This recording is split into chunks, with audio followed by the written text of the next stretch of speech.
Orlando की हमारी theory चल रही थी, इसी को ही आज हम एंड करेंगे। और इसको ध्यान से देखो, इसमें इम्पोर्टेंट चीज़ें हैं, आपके एग्जाम से रिलेटेड आपके काम आ सकती है। कल हमने छोटी छोटी डेफिनेशन देखी थी काफ़ी ज़्यादा, जैसे कि नर्सिंग क्या है, नर्सिंग प्रोसेस क्या है, नर्सिंग प्रॉब्लम्स क्या है, नर्सिंग पेशेंट रिलेशनशिप क्या है, थेराप्यूटिक क्या था, नर्सिंग थेराप्यूटिक क्या था, इनडायरेक्ट और डायरेक्ट जो है वो फंक्शन क्या था, ऑटोमेटिक एक्टिविटीज़ देखा था, फिर हमने मेजर अजम्पशंस देखी थी।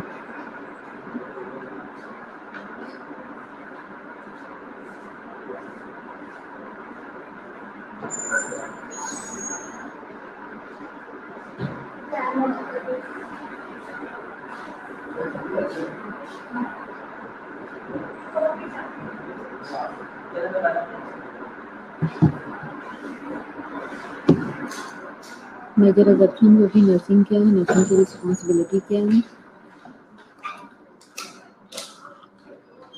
पर्सन क्या है, ठीक है। और हमने हेल्थ देखा था कि हेल्थ क्या है, इसके अलावा एनवायरनमेंट देखा था, एनवायरनमेंट किस तरह इफेक्ट करता है, नर्सिंग प्रोसेस के स्टेप्स हमने देखे थे, और हमने लॉजिकल फॉर्म देखी थी क्या है, लॉजिकल फॉर्म देखी थी। इसके अलावा स्ट्रेंथ्स हमने देखी थी, स्ट्रेंथ्स में क्या है कि